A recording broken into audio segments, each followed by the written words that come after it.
Hi founders, welcome to Archive 2021, annual event dari teman startup dengan tema Brands Beyond Crisis yang akan mengulas trending startups dan juga brands around 2021.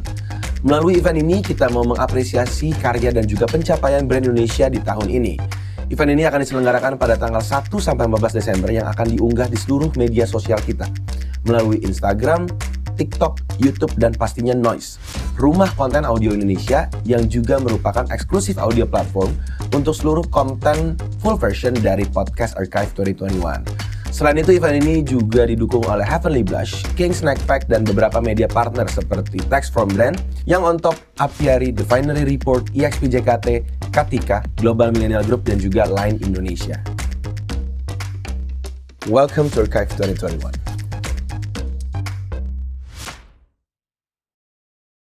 Oke, setelah beberapa konten di beberapa hari yang lalu kita sudah ngobrol-ngobrol sama startups dan juga brands-brands Indonesia. Kali ini kita juga bakal ngobrol sama Kak Erik. Halo Kak Erik. Halo, Thank you. apa kabar? Baik, kita ketemu lagi. Ya. Waktu itu Kak Erik udah pernah ngisi juga di salah satu segmen kita. Dan thank you juga Kak Erik udah mau main lagi dan juga sharing lagi hari ini. Sama-sama. Sebelumnya Kak Erik boleh nggak perkenalkan diri, terus kira-kira Kak Erik tuh dari mana, dan ini kalau tadi brand startup nih dari segi apa sih? Boleh. Jadi halo nih, selamat siang teman-teman startup ya. Perkenalkan dulu nih, nama saya Erik, selaku Head of Investment dari Berry Ventures.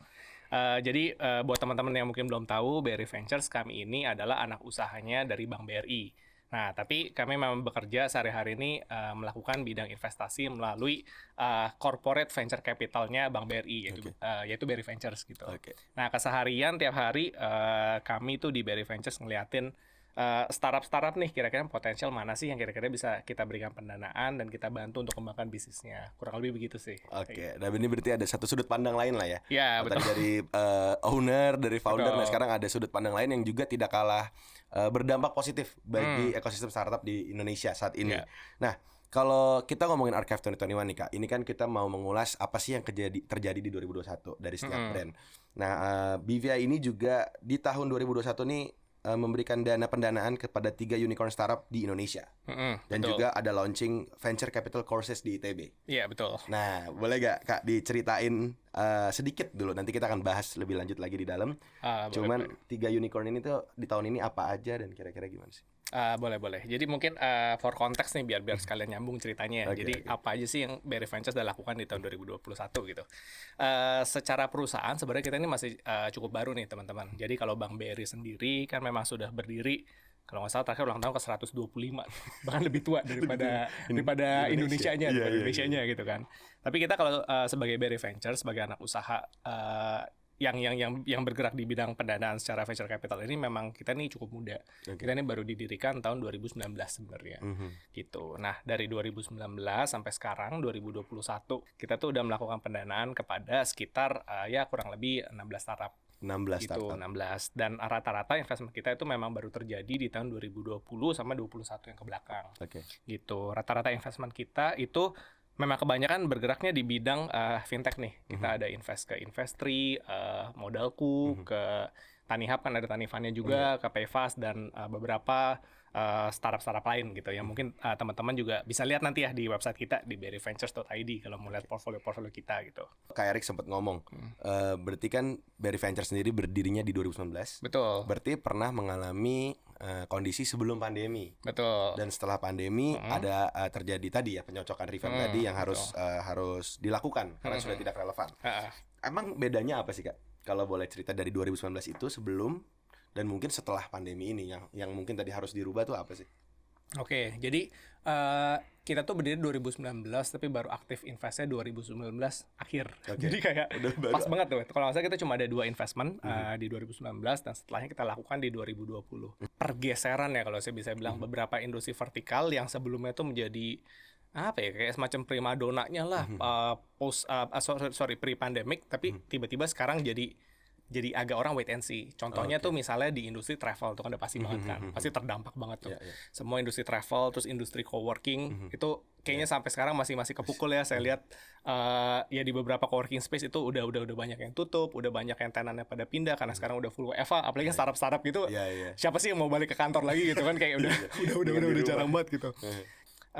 ya berbagai macam industri sih intinya yang setelah COVID ini jadi nggak bisa kayak dulu lagi. Mungkin salah satu yang saya bisa mention tuh adalah education sama health tech juga kali ya. Kalau untuk education itu kita ngelihat betapa dulu tuh kita yang edukasi pengajaran semuanya offline tiba-tiba sekarang bisa di revitalize gitu dengan adanya online. Dan kemarin sempat ada dengan program kartu prakerja juga tuh dari pemerintah itu dikocok banget gitu. Jadi kayak kita nih sampai nggak tahu, waduh ini industri education nanti ke depan 1 tahun 2 tahun ke depan kayak gimana ya gitu.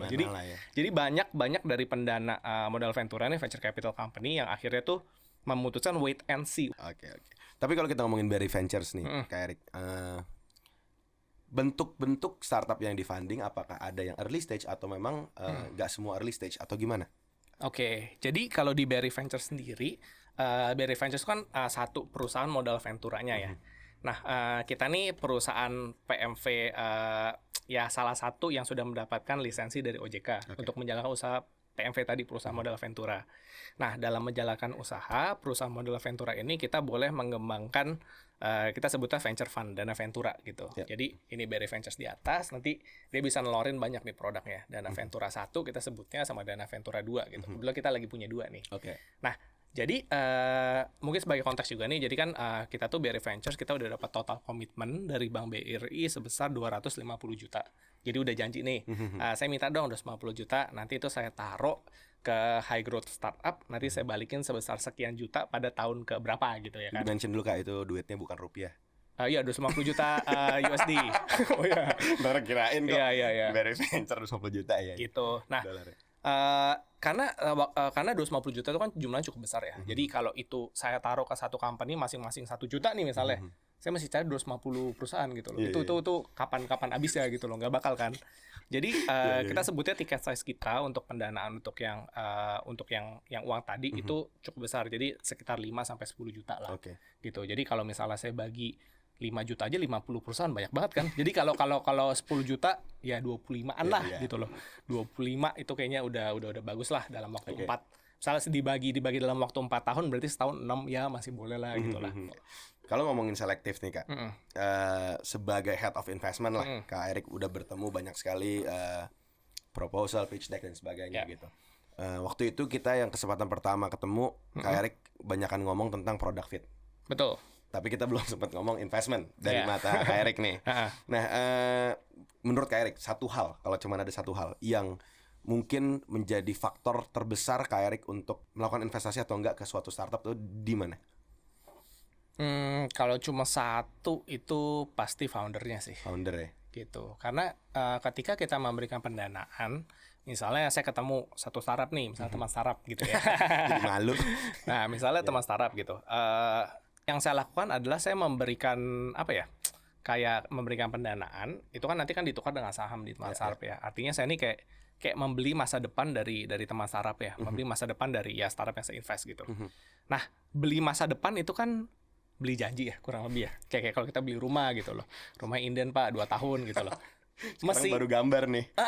Jangan baru gambar, tanah aja masih belum dibeli gitu kan. Iya. Gitu loh. Nah, kita tuh masih yakin sama developernya gitu kurang lebih kan. Bisa nggak nih developernya nomor 1 dulu dia jujur apa enggak gitu. Jangan-jangan tadi kumpulin duit terus dia kabur gitu loh. Nah, atau mungkin developernya jujur bener, tapi dia bisa nggak execute gitu. Ternyata duitnya udah dikasih, ya tanahnya nggak bisa dibeli lah, atau ternyata dia ya nggak ngerti cara bikinnya gitu. Pokoknya rumah telat 2 tahun apa gimana, ada loh yang kayak gitu kan. Sama banyak. Betul, kita kan juga beli masa depan nih. Jadi ketika saya membeli saham dari perusahaan rekan-rekan sekalian, mungkin yang kita harapkan adalah teman-teman tuh bisa deliver. Nah, tapi itu kan kayak masih nanti 5 tahun, 7 tahun, mungkin 10 tahun ke depan gitu. Gimana saya bisa yakin? Satu-satunya hal yang saya bisa pegang itu sebenarnya adalah foundernya. Gitu. Karena menurut saya kalau memang foundernya ini nomor 1 ya karakternya tuh bisa dipegang, dan yang kedua dia bisa execute, itu dia tuh mau ganti bisnis, dia mau ganti tim, dia mau ganti apa, terserah, nggak apa-apa. Dengan kondisi apapun. Kondisi apapun, yang penting saya yakin investment saya tuh balik. Gitu saya. Itu menurut saya yang paling penting, karena banyak kok kita lihat dari beberapa beberapa deal kita juga, ya marketnya boleh kehajar, produknya boleh ganti, timnya boleh pada resign semua misalnya kayak gitu loh. Tapi asal kita pegang satu orang kunci ini, dia tuh tetap bisa deliver janji yang sudah dia berikan. Nah, kalau misalnya kita ngomongin tadi ada Barry sendiri, Barry Yeah. Venture sendiri, pastinya memilih lah industri dan sebagainya gitu. Ada nggak sih kalau dibilang, oh nih Barry Ventures nih terkenal dengan visi yang memang fokus di industri apa gitu saat ini? Oh, oke. Kalau untuk yang tadi saya sempat mention yang pendanaan yang balance sheet fund itu, kita tuh appetite kita tuh adanya di sektor fintech pastinya. Kenapa? Kadang lihat sektor fintech itu merupakan sektor yang nomor satu growing-nya tuh sangat cepat, dan nomor dua kita ngeliat tuh sinergistik dengan Bank BRI sendiri gitu loh. Jadi bank itu kan sangat rigid ya, sangat kaku. Aturan tuh banyak banget. Mau gerak dikit aja masih lapor, Iya, kayak betul, gitu kan. Nah, tapi kita ngelihat nih banyak market kita di Indonesia, walaupun BRI udah 125 tahun lebih, masyarakat kita tuh yang masih either unbanked atau underbanked. Gitu. Jadi kalau unbanked itu orang yang bener-bener nggak punya rekening, transaksi semua tunai gitu kan. Terus dikaretin duitnya. Dikaretin duitnya, betul. Gitu. Nah, Iya. satu lagi ada orang-orang yang underbank. Underbank tuh mungkin mereka punya rekening nih di Bank BRI mungkin ya. Tapi mereka nggak punya produk perbankan lain. Mereka nggak punya kartu kredit, mereka nggak bisa dapat pinjaman gitu loh. Sementara bank itu udah ditembokin loh. Emang orang kayak gini nggak boleh kamu kasih pinjaman gini. Ini manajemen resikonya di mana ini? Ini harus kamu jaga gitu. Orang kayak gini biarin aja. Kurang lebih kasarnya kayak gitu kalau kita ngikutin aturan kan. Tapi kita lihat justru pasar underbank sama unbanknya Indonesia tuh kayaknya 80% of the population gitu loh. Nah, itulah kenapa kita ngeliat sektor fintech ini justru tuh bisa jadi jembatan gitu. Mungkin perusahaan fintech itu juga nggak bisa cater semua sisa 80% si unbank dan underbank itu. Tapi mungkin dia bisa cater 50% dari 80%-nya, jadi 40% gitu loh. Jadi kayak mengurangi, ya jadi mempercepat financial literacy juga sih. Jadi orang-orang udah tahu, oh kamu tuh sebenarnya kalau punya usaha bisa loh pinjam uang gitu loh. Kalau dulu mungkin orang pinjaman dari Lintah Darat gitu loh. Kalau sekarang pinjaman dari Lintah Darat online. sama aja. Ya, makanya kan ada yang legal, ada yang ilegal. Nah, kita ingin meningkatkan literasi finansialnya juga gitu. Jadi kalau pinjam dari perusahaan yang terdaftar dan diawasi OJK gitu misalnya. Setelah adanya venture capital courses juga di ITB tahun ini ya berarti ya. Itu berarti di ada apa sih Kak? Ada bentuk apa? Ekskul kah atau kegiatan mata kuliah atau apa sih? Jadi mungkin konteks juga kita meluncurkan mata kuliah venture capital. Mata kuliahnya venture capital. Mata kuliah venture capital. Jadi mau dengerin full versionnya? Dengerin di Noise. Yuk dengerin sekarang.